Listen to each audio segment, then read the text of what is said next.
It is Sunday. It's 8 p.m. or whatever time it is, wherever you are. And it's the European Ham Radio Show. And we're going to talk about Germany today, hopefully. And hopefully we'll be able to fill the hour with that. Or if not, we'll go off topic. We'll see what happens. I think we might even do both. Possibly.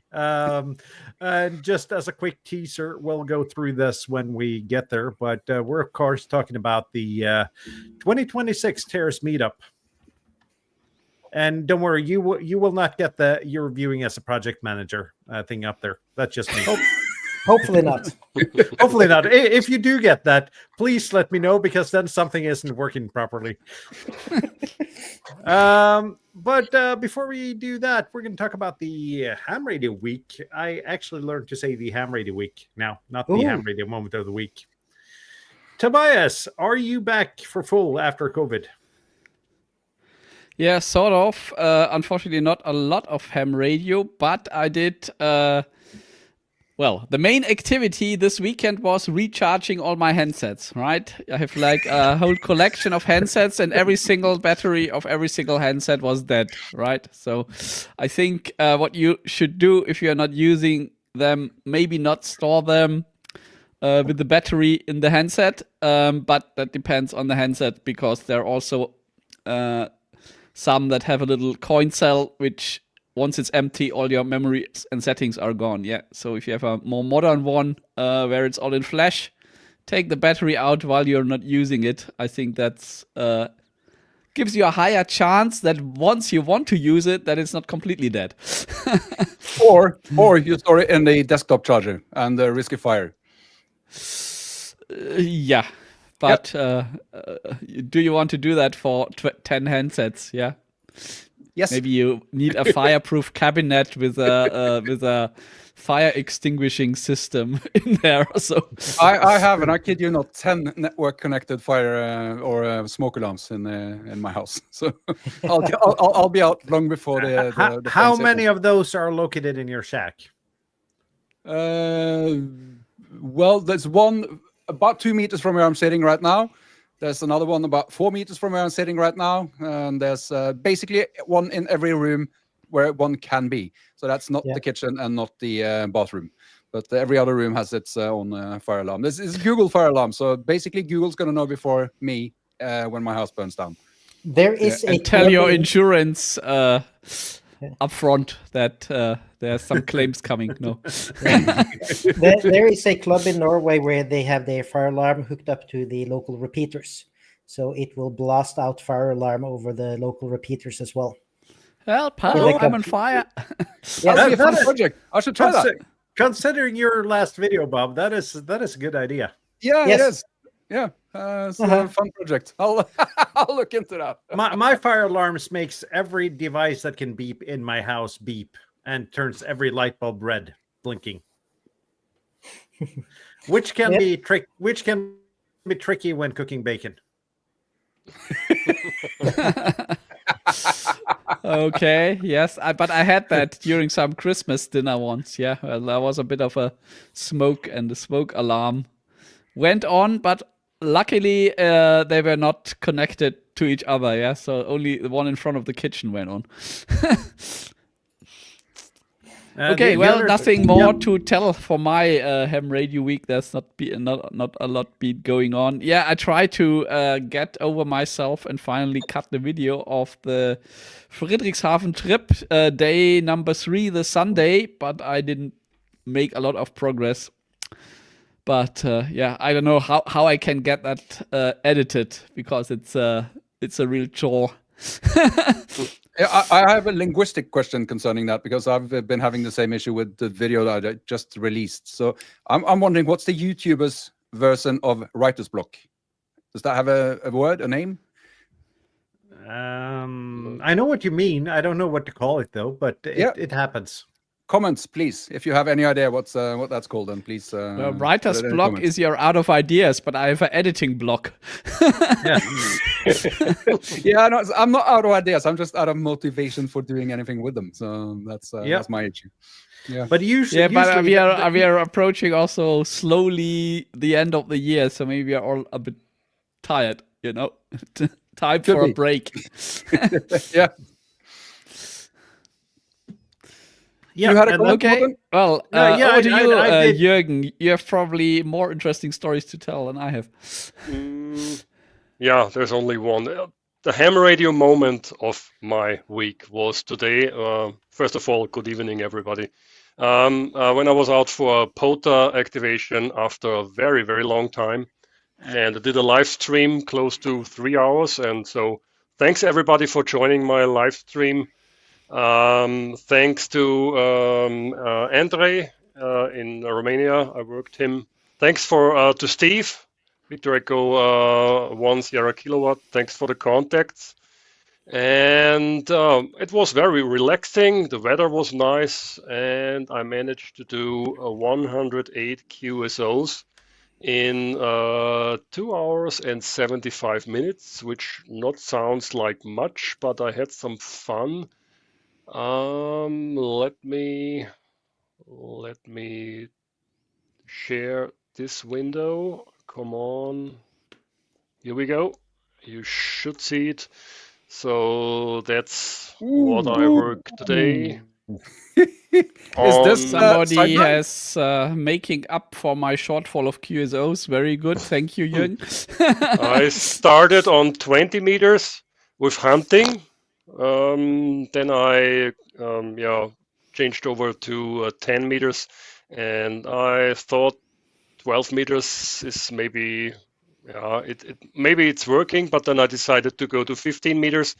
And the station here in Santiago de Chile, that was on 10 meters. Also the guys in South Africa here, and this station here in northern Montana, that was on 15 meters. Yeah. And, Wow. And this is all sideband, yes? yeah, all sideband. Yeah, all sideband. Using my trusted old IC7000 and the J-pole antennas on my regular 12-meter pole. So that's it. Brilliant result. It was it was really, really good. And in the morning I checked the sun activity, and saw 154 sunspot number is 154, and I decided to go out. I told my wife I have to go. If not today, I have to go out. Yeah. And that was awesome. it. Yeah. 15 meters was the best band, Steve. That's right. Yeah. 10 was a little bit tricky. It was open. I heard you, but you had an amazing signal on 15 meters, Steve. That is really cool. It's good with these days because, like, it was a lot of doomsday talk about it being a bad day due to this whole CMEs and so on. But same yesterday as well. It was really good. Yeah. Yeah. I think you can actually thank me for that because I stayed in editing videos today. So. Kjetil, how about you? Yes, I see Charlotte is joining in from a dinner. That's really nice, at least. I've been doing a bit of radio and some other stuff as well. So I'm sharing a window here if one of you guys could. Yeah, bother. it should be up here. Yes. So first I went to a junk sale, and that was quite fun. And I found some junk, and even made a video. And Board also saw some junk and sent me a message about that if I could get it at a very high price, and I managed to get it for you. So hope you're pleased with that price. Yeah, I can say a few words about that price. It's basically the costly end of the same whip I have on top of my car. I think if you're going to buy that new now, you're going to pay 450 something euros. Yeah. And you got that thing for me for 15 euros. Yes. I loved your answer. You're kidding? Yeah. And that looked basically new in box. So that's the kind of fun things you can do at the junk sale. And there was lots of other junk. I have a video on this if somebody is interested in it. But I also picked up one of these power supplies, one of these Kenwood power supplies here. Mine has a hum to it. And from what I understand, that is because it has a bad capacitor. So I may have to change those or all of them. And Is it an audible hum? Do you hear it through the speaker or directly from the power supply? Directly from the power supply. So when I have a small load on it, it hums. Okay. Yeah. There will be some discussion about that in the Discord, I would guess, because I've never done this before, and I'll see. Maybe I'll just I'll try not to kill myself doing that, to be precise. So that's fun, and I bought some other random stuff as well. And yeah, this is what I picked up. So I picked up some DIY egg beater antennas. And I mean, I love those antennas. Yet they look so homemade. Yes. They looked like homemade and sat upon quite a few times. They're definitely egg beaten, right? Yes. They can be straightened. And they also came with some coax, which was actually quite cheap. I got a new in-package antenna selector, which I actually used yesterday. And that goes up to 1.5 kilowatts. And that was like 20 euros or so.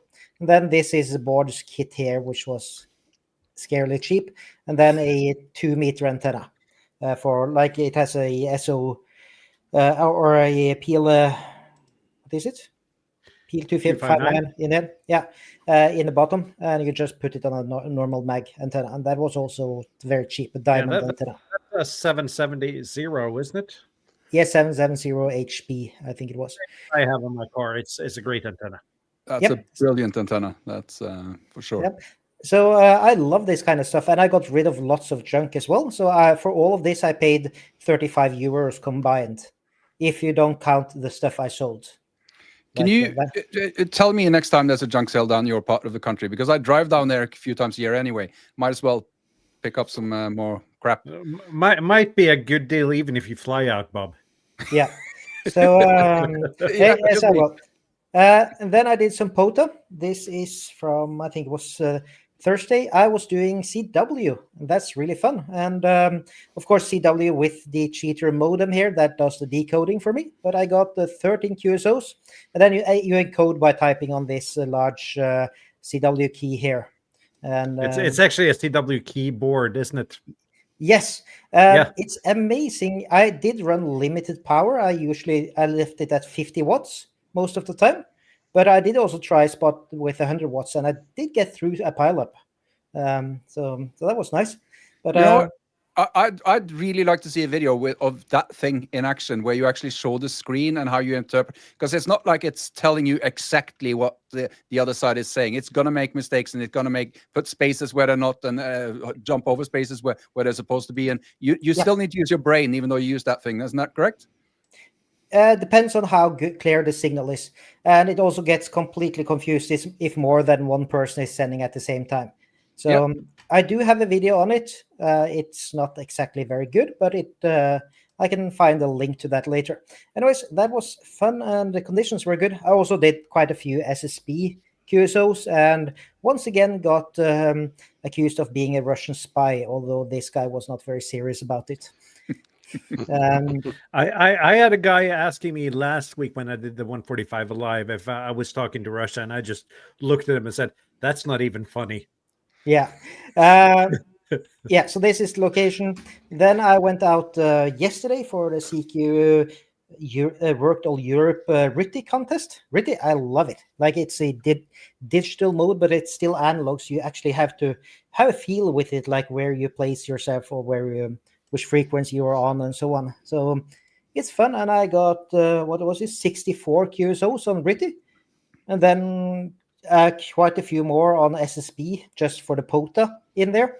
And it wasn't the problem where I actually had to basically turn off the power of the radio because the pilot never stopped. So that was kind of fun. And I wanted to do more contesting. And this time I had large signs saying what I was doing.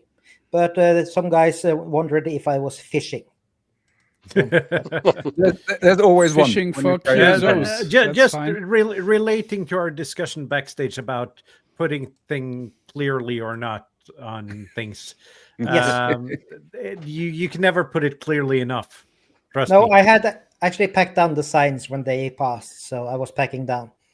And then, yeah, this is the location right next to a hiking place, and people looked strangely at me for some reason. But, well, who cares? And then today I was out filming. I did some photo afterwards, but also people look weird at you when you sit in the middle of a forest with a video light and a camera filming. But this is a state forest close to where I live, which is also a POTA. So it's a very nice place and really, really accessible for everybody.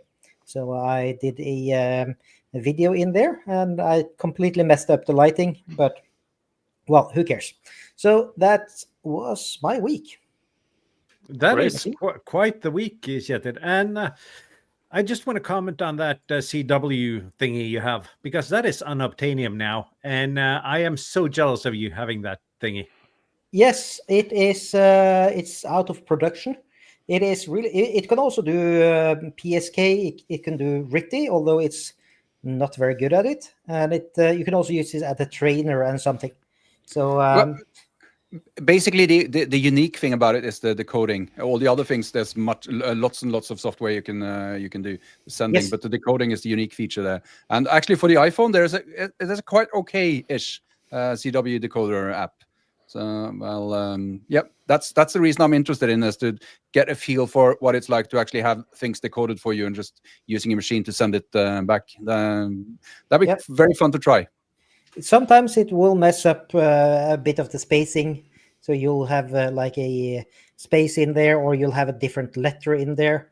And there was, for example, one call sign there which I decoded, and it turned out the operator is a silent key.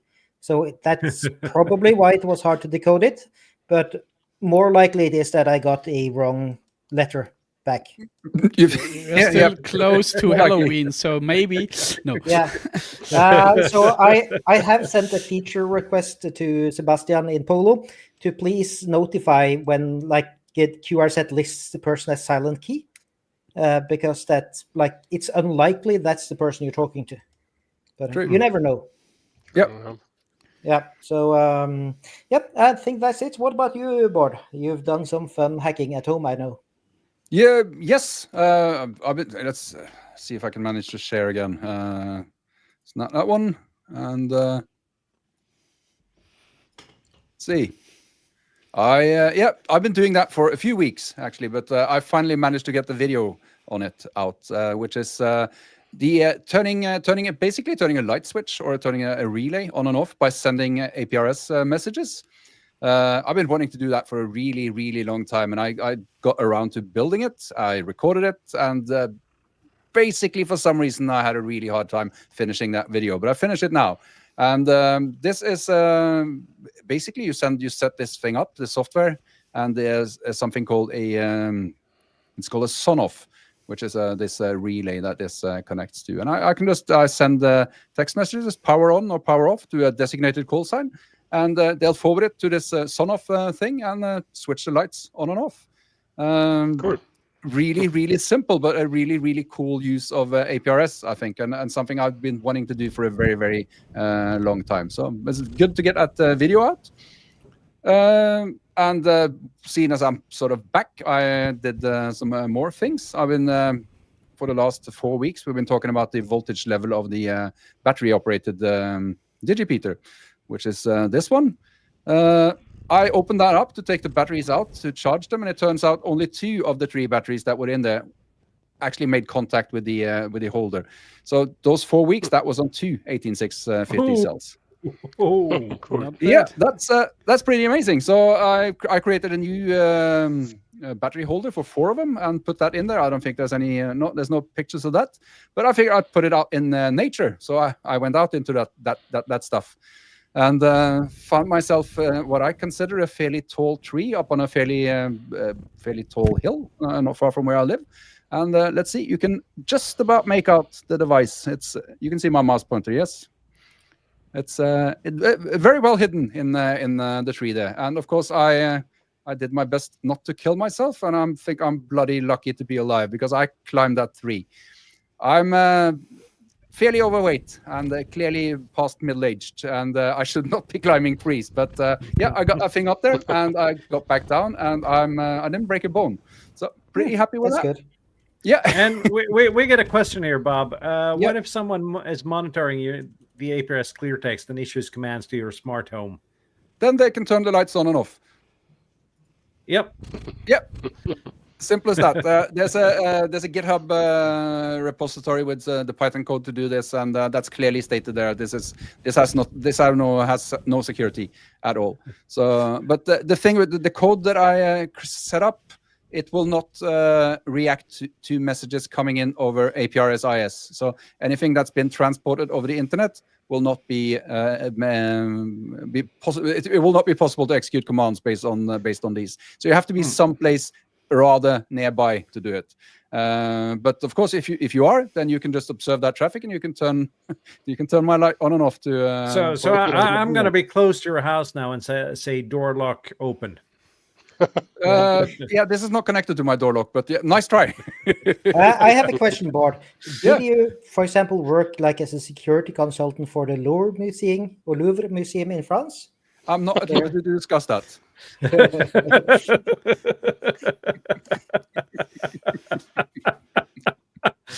Oh.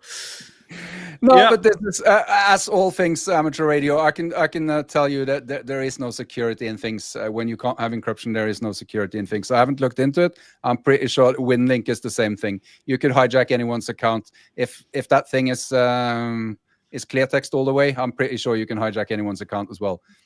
It's what there is a reason why I tell people not to use a super secret safe password on their WinLink account when I do my WinLink videos, because you don't want your master password to your password manager being transmitted out through for your WinLink.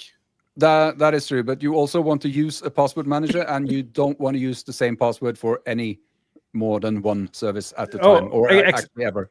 Absolutely, but you don't want at least to use your password manager password for your WinLink account. That is, and don't use your WinLink account as login for your password manager either. No, that's good advice. Yep, it is. So, yep, this is what I've been up to. I'm sitting now looking at a live pinpoint map of spots I'm getting in over LoRa APRS. Going in via that thing that's close to my house, and it's pretty amazing. I think the furthest I got is maybe let's guesstimate a little over 200 kilometers away, which is pretty good on 100 milliwatts, I think. So yeah, very happy with this project so far, and I'll give you weekly updates as to the battery level of that thing. Hopefully that's going to last into the new year. So that's my hope anyway, because that climb up that tree was scary. I don't want to do that in a good hopefully it lasts until Fraser comes on January 11th to talk about his solar power digipeater. That would be fun. Yes, it would. Yeah. That's my week. How about you, Morten? Not a lot of ham radio this week. A couple of things this weekend, though. Let me see if I can share my screen as well here. I started on Friday, and I thought actually I was going to make a video on this, but anything Flex Radio is never going to get a lot of views, so I figured I won't. But I came across this on Facebook, and I can't remember the guy's name, but he's in our Discord. I think it's Ben, and if I'm wrong, Ben, tell me. But this is just a cradle for the flex control wheel, which is the wheel you see on the bottom here, which is actually a VFO wheel and some programmable buttons for your flex. But you can also use a Stream Deck to control your flex. So you can put different functions on buttons on the Stream Deck, and this just integrates everything. So it's for one-handed operation. And let's see if I can switch my cameras around here now. Now that camera didn't want to work today, so never mind. But anyhow, this is just a life hack to make things a little bit tighter in the shack and make operation of the flex easier. I ended up not doing a video on it, though. I do have some videos of the 3D print, but it's probably never going to get published. let's see, what else did I do? I didn't prepare this week, so I didn't actually make some pictures in the slideshow. But I tested the ATU-10 yesterday. I had a POTA activation where pretty much everything did not go according to plan. First of all, I was going to use the RS918 to power this thing, but the RS918 didn't want to put out more than about 200 milliwatts out. So that didn't want to trigger the tune function in the ATU-10 then. So I ended up using the 706, turned that all the way down and tried it. And it seemed okay when I started filming the video. If you've seen the video, you know what's going to happen. But it turned out to not be as good when I looked at stuff, because it seemed to get a tune on 15, 12, and 10. But the SWR meter on the radio and the tuner reports completely different values. On 12 and 10, the radio reported infinite SWR, and the ATU-10 reported an SWR of 1.05. It was a little bit better on 15. It reported an SWR of 1.0 something, and radio reported an SWR at about 3. But simply, I don't trust this tuner. And AliExpress is probably going to get mad at me for saying this, but please don't buy this tuner. And just as a disclaimer, AliExpress sent this to me for free, but don't buy it. It looks kind of dodgy when it does that, but well, hopefully that's something fixable as well. I think you mentioned that there were some different firmwares for it that you could try out as well. Yep. I've actually had a really helpful comment section on the video. A couple of people said that this tuner is sensible to common mode currents. So I did not put a choke in yesterday. I probably should have done that. Although then the SWR readings should still be the same though, on the radio and the tuner. So I don't know. It might just be my tuner, or it might be this production run of the tuner, or it might be every tuner. Although I don't think so, because I've seen a lot of great reviews of the ATU-10, but mine did not work, so I can't recommend it as it is right now. And I guess that's pretty much my entire ham radio week, actually. Good. Well, we're done Good. early today. Yeah, this one, I should have gone on for 3 minutes longer, but that's all right. I can inject that. This comes as no surprise to anyone, of course, but I have that tuner as well. So if we're ever at the park and activating together, we can both bring out our tuners, and we can compare them and see if it's the same thing on my tuner as well. Absolutely. And I'm just going to bring it There's up. a fair chance that it's bad soldering, or they cheaped out on the HF capacitors and used the really cheap ones. I believe it's something like that, but as I said, I just couldn't recommend it as it was yesterday. You can send it to Tobias to fix right after he fixes my 7100. Yeah. Yeah. So I have to bring extra suitcases to the Black Forest, maybe. I'll bring the tools if you want to fix the radio. I'll bring all the tools, no problem. And speaking about the Black Forest, that's what we're going to talk about now. So I pulled up Google Maps here in the background, because we're going to try to replicate the 5 Papa 0 Tango Alpha expedition, only bigger and in a different country and better lodging. We're going to Germany. In case you don't know, let me zoom out here.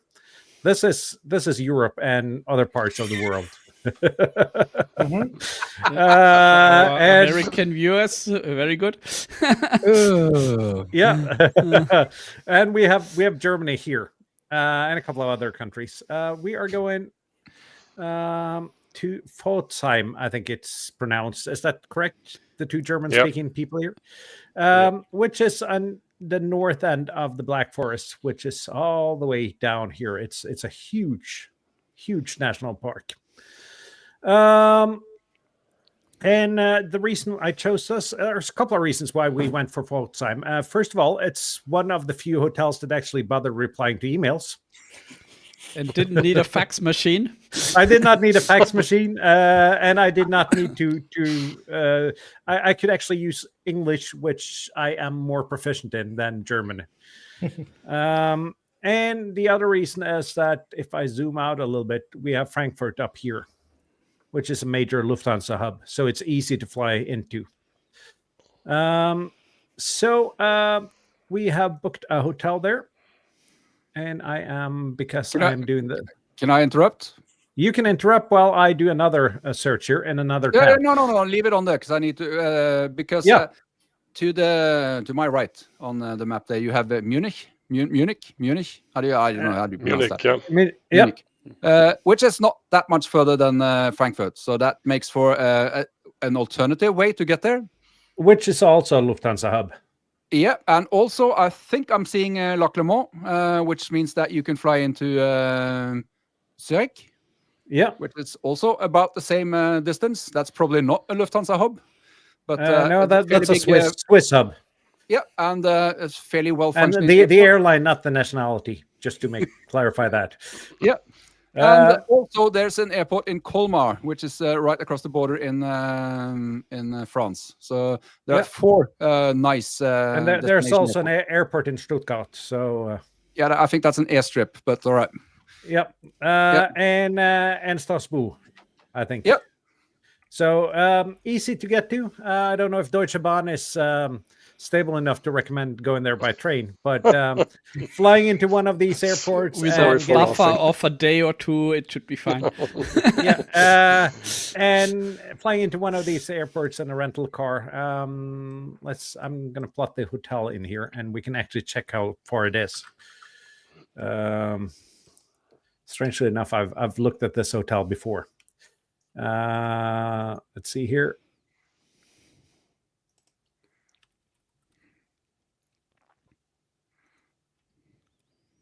It is an hour and a half drive from Frankfurt. Yeah, if you drive like a sane person, I'd add another half an hour. Probably. In Germany, I think the average speed on the autobahn in Germany is about 250 kilometers an hour. So add an extra half an hour if you're a sane person. Yep. Is Seattle frozen?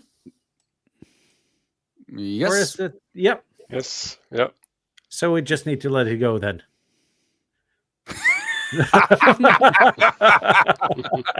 Oh, look, Seattle's not laughing. It can't be that funny.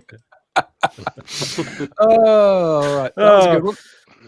So, but let's take a look at the hotel. I've booked a classy motorway hotel for this. I've looked at accessibility more than anything else here. Actually, let's see. It's a boop for Seattle coming back in. Let's see if he's here. I found a very fun thing. Whenever I look up flights, this happened yesterday as well. When I look up flights in Firefox on Linux, the browser crashes.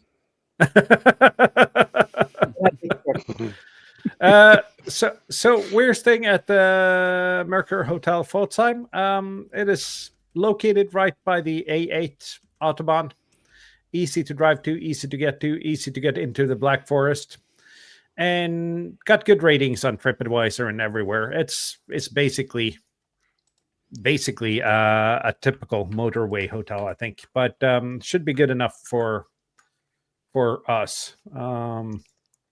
Looks nice on the pictures. I've worked long enough in the travel industry to know that might not always be true, but when I look at the ratings, it looks perfectly good and looks a step up from the hostel we stayed at last year. Is there a place where you can mount antennas, like in the yard outside?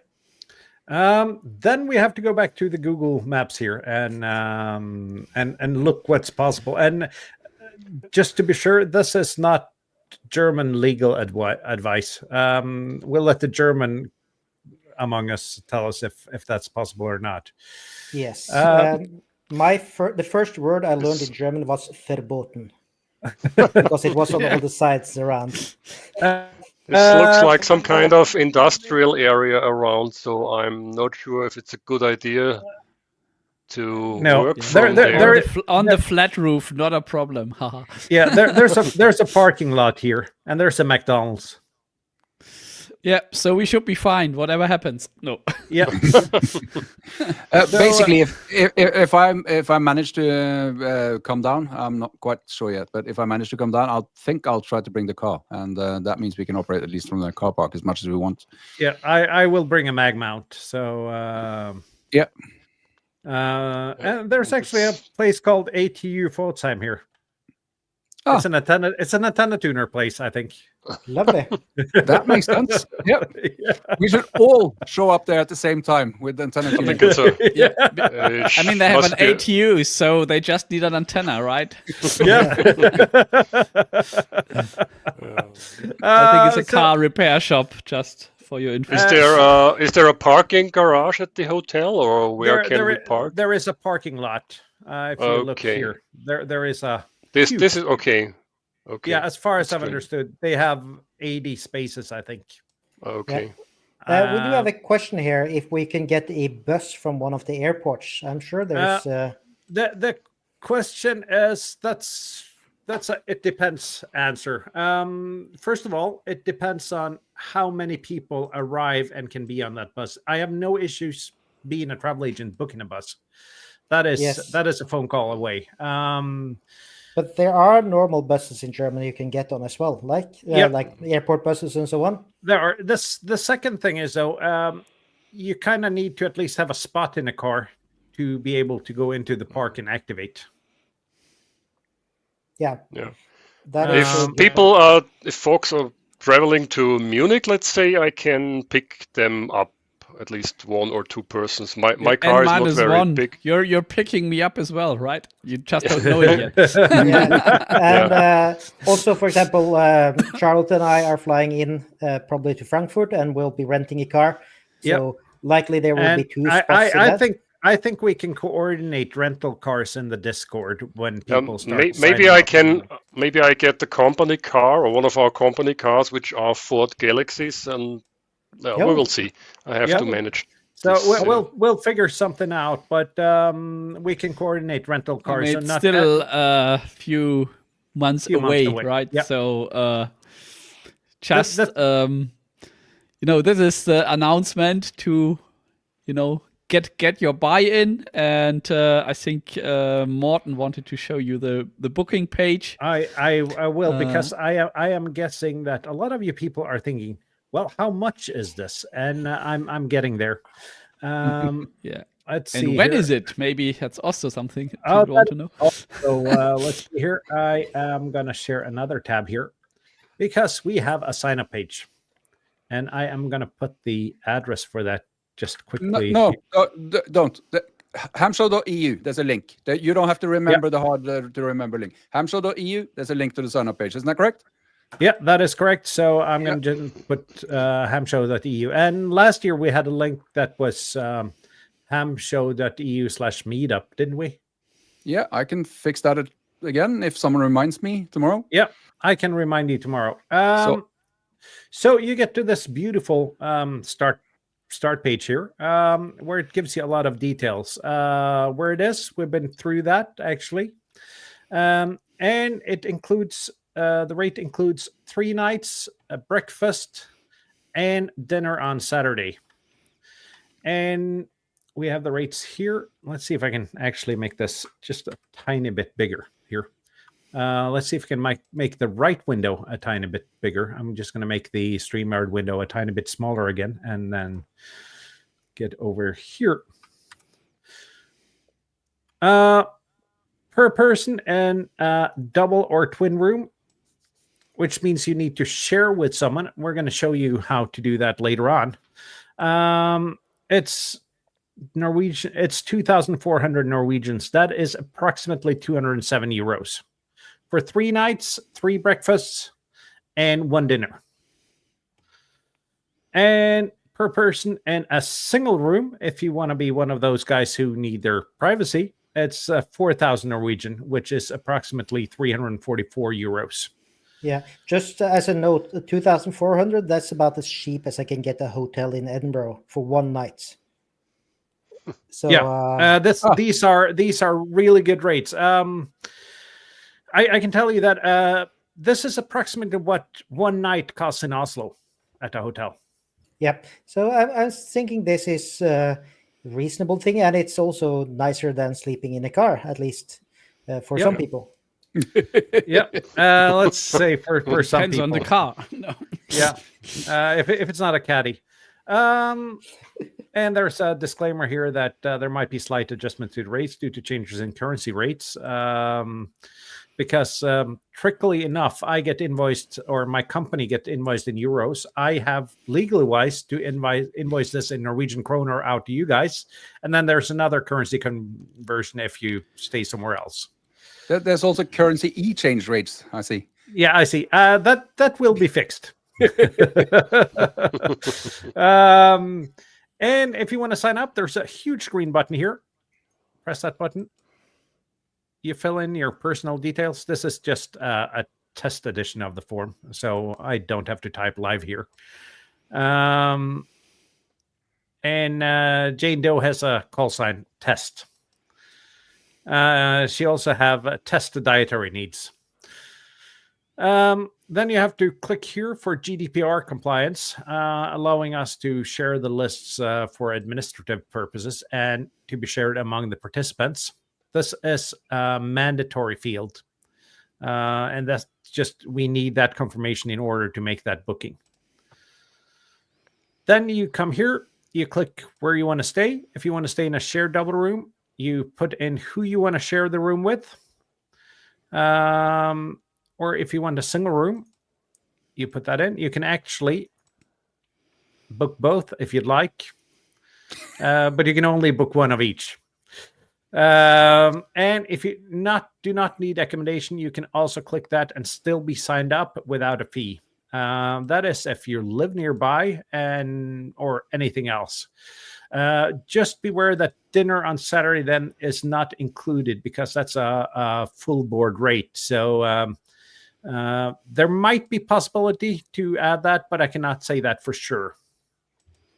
Once you've done that, I'm just going to press here. You get to your next page. If you need assistance from the travel agent in charge, which is on top of your screen on the left side there, you can check these two bookings, these two boxes. If you like to have assistance booking travel or a rental car, then I'll assist with that, and we'll discuss a fee for that once we look at it, and I'll find the best options for you wherever in the world you're flying from. Then you get a quick summary here with the total amount. You do not see that bottom box here, and then you press confirm, which I'm not going to do now because then I have to delete the Jane Doe booking afterwards. I have a question. Yep. There's no tax? Yep, that's correct.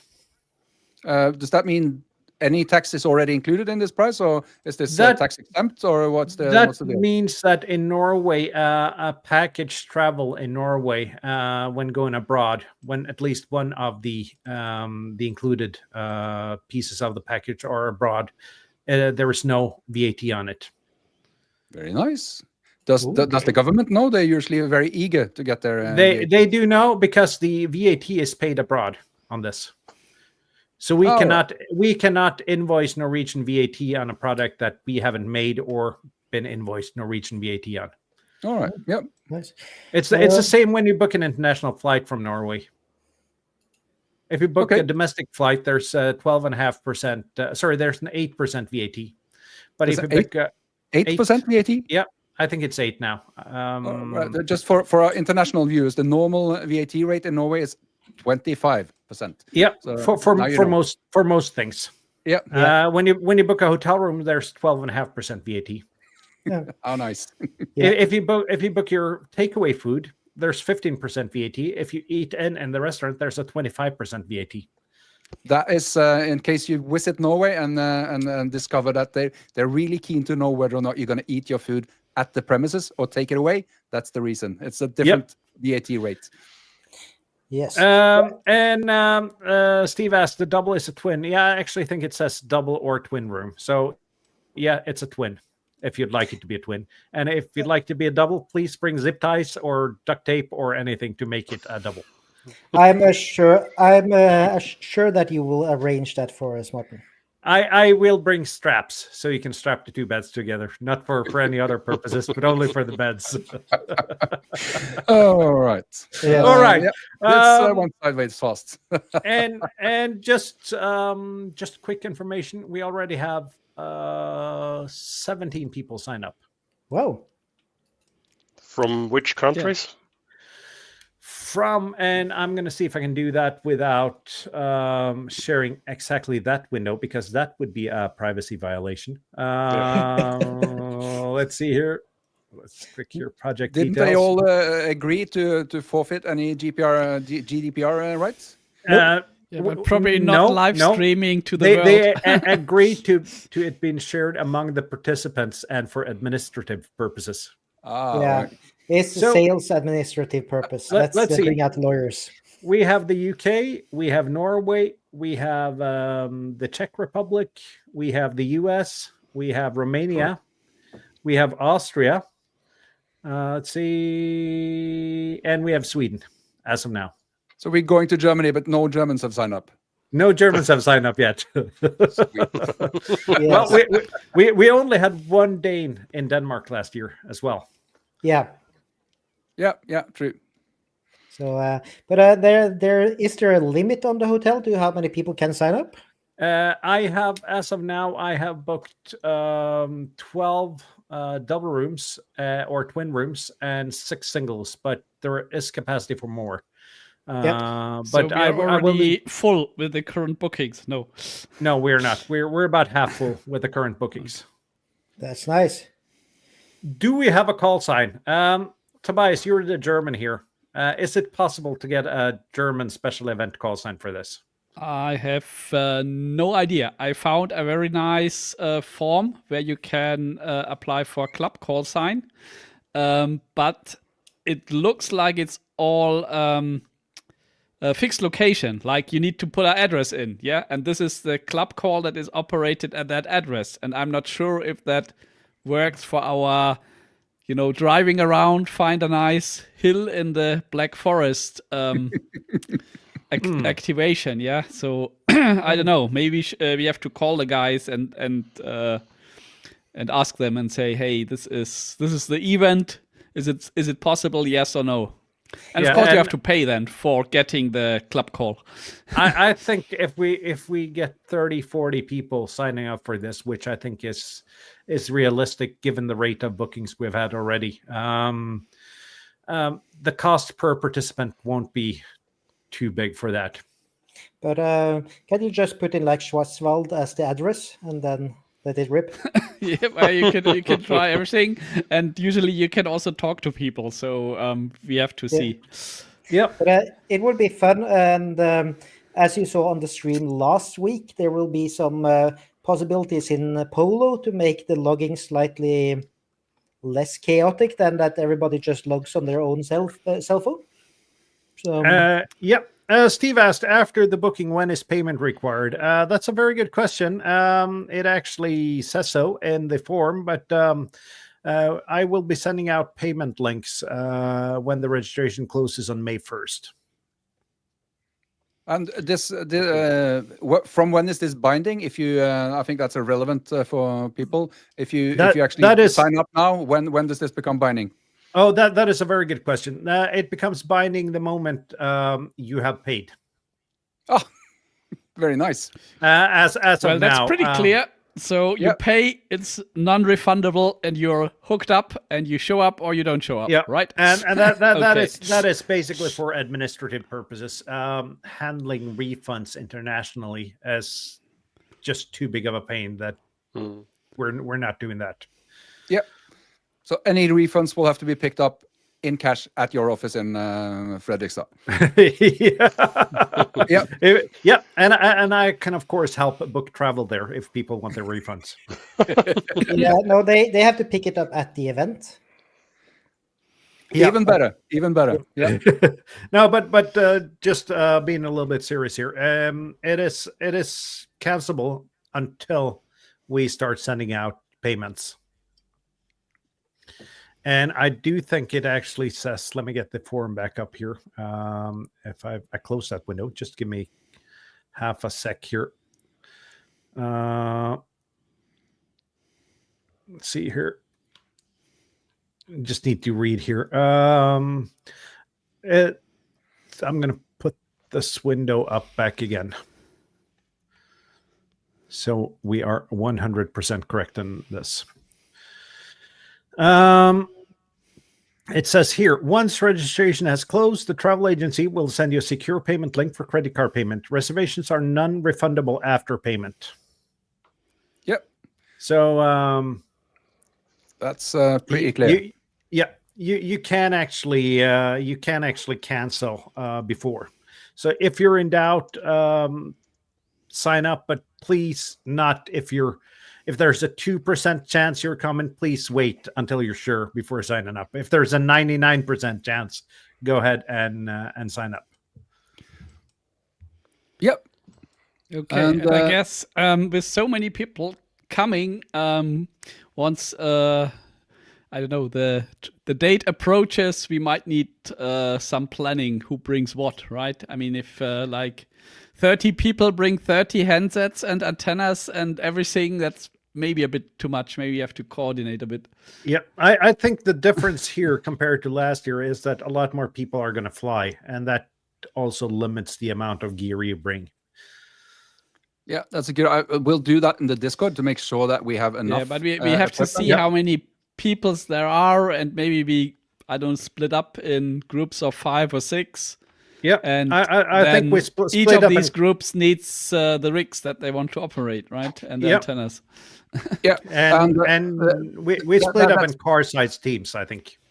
Yeah, absolutely. That's the thing, and we only need one primary and one backup radio per car, so that's going to be easy to figure out. Also, I don't know. I can do my sales pitch on for those interested in summits on the air. Once again, I'll do that every time we talk about this, because I don't think we're going to do only parks on the air. If I make it down there, I'm sure going to do some summits.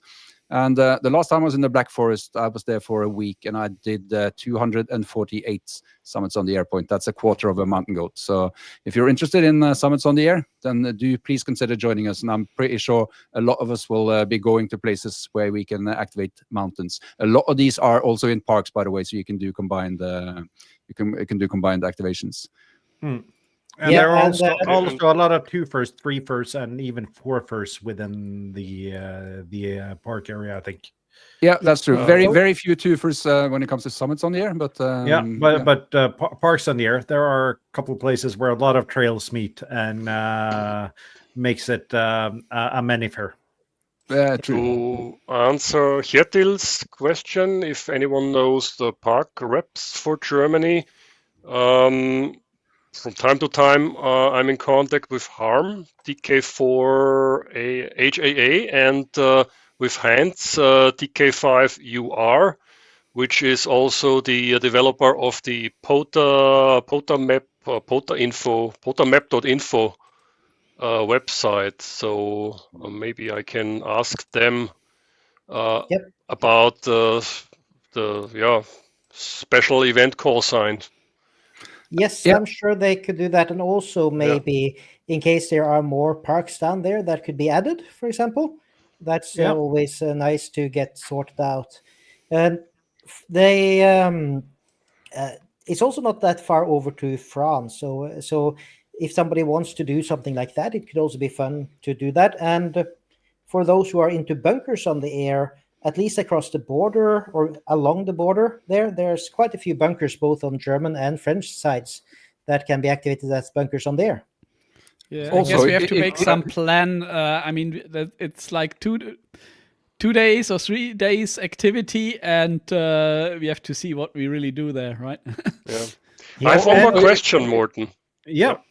First of all, greetings to Joseph, Oscar Echo 3 Bravo India Yankee in the chat. I asked him if he wants to join, and he's not sure yet. So what if I want to change my single room to a double room, let's say? Is that possible? Yeah, we can make that happen. Okay. But I think it's anyway all double rooms. The thing is just, are you allowed to bring another person or not? Yeah, right? it is. The single rooms are double single use. as they are in most hotels. Okay.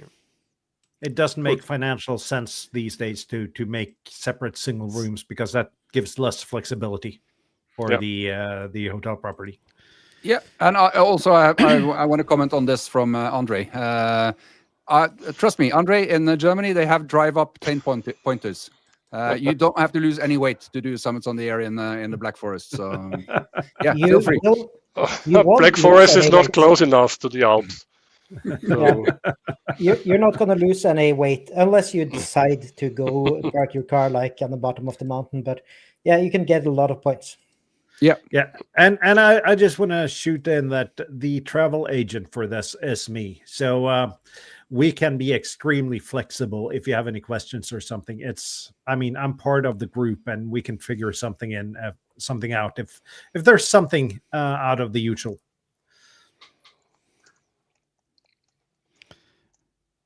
Okay. And it suddenly looks got like quiet. we are almost at the I was end going to time of that. the That's the hour. longest silence we've ever had on the show, I think, and it was 4 or 5 seconds. Okay, it's clearly time for a detour. I'll start a detour now. Yeah. If you are in the mood to get into 3D printing, now is probably a good time because all of the 3D printer companies have something called Black Friday sale at the moment. Yeah. So you can get a discount on almost any 3D printer that's out there. And I think the cheapest, most discounted one is Centauri Carbon. I see a price of €299. So for €299 you can get into the hobby. But of course you can also go for Bamboo Lab H2D, Prusa Core 1, Anycubic Cobra. They're all discounted by a few €100. So if I could make up my mind, I would order one now, but I can't make up my mind. That's the problem.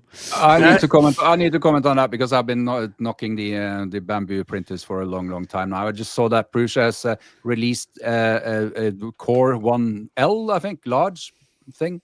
I saw a German testing that, and they keep falling into the same dumbass trap and making non-finished printers. So I'm just about ready to give up on the dream that Prusa is going to make a solid Core 1. And if I give up, I'll just do the bamboo thing. Are they the Saigu of 3D printers? No, they're not. They're actually very good, but they just don't finish what they start. Yeah, exactly. Like when you buy a Saigu that's just been released, you need to wait at least 3 or 4 firmware upgrades before it's a usable radio. I don't know if they ever get that. That's because that Core 1 has been out for a long time now, and it's really disappointing that they can't just make, because they know how to make great printers, but that's not what they do. And there's delay after delay. There's the multi-material thing for the Core and for the Core L. Is not ready. It's not as slick as any of the other solutions. Probably the cheap-ass printer you and I have, Morten, has a nicer multi-material solution than the Core 1. It's just so dumb. This is supposed to be a prime, a high-priced prime 3D printer, but it's not. Exactly. So if you price your printers at that price range, or if you have to because you are producing in Europe, then you have to be on top of the game, right? Otherwise. Everybody is willing to pay a bit of a premium for, hey, open source, Prusa, produced in Europe, everything's fine. But when the price is just double of what you get from the competition, and you get more from the competition for half the price, then it's really hard to justify. Yeah, but basically the price you pay is you have to fiddle with this thing for years on end to make it do what you want, instead of just having a machine where you press play and you get nice printed parts. That's what I want, but I'd really like one that's open source. So I'd consider that if it wasn't because I spent 2 weeks fixing my tumble dryer, finally got the belt replaced. It took about 20 minutes and the motor failed.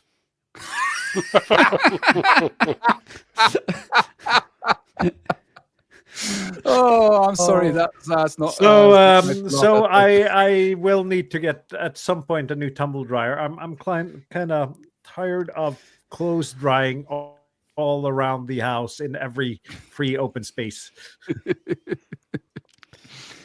Yeah, Oh dear, yeah. Oh, that's sounds, expensive. And yeah. But Black Friday is coming up. I think that works for Oh, Tumblr Rise as well. exactly. Black Friday is coming up, so we'll see what happens. yeah, but also like all the newspapers here say, be aware of scams. At least in Norway, there's a lot of stores that hiked all their prices last month, so they have very good offers this month because everything is cheaper than when they raised the prices. But also there's an insane amount of scams going around on the net with fake websites or good offers and so on. So it's worth being on the safe side. Yeah. I just want to comment on and Espen I here. think all the prices that I've mentioned were from the official web shops of the producer, right? So from Bamboo, Prusa, Anycubic, Elegoo. Yep. So there were But, not web shops reselling. And Yeah, as Espen I'll asked, answer that question. Why not just get a new motor? because when I opened that old tumble dryer, my first thought and the first thing I said to my wife is that there's a limit to how long X amount of components will last in this. So if I replace the motor, something else is going to fail. Yeah, there's probably the heating element that dies next, right? It's 13 years old. It's been running about 24 hours a day for 13 years, having 2 kids and everything. So it's just that time where it's about the right thing to scrap it and get a new one.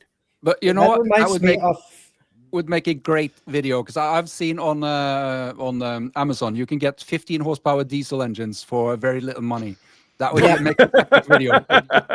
Yeah, it was a tumble dryer in a apartment I moved into once, and the instructions were really simple: that you had to wear gloves and rubber boots when operating it, otherwise you would get a electric shock. And you did get a proper electric shock there when you did that, and yeah, I didn't live there more than a month.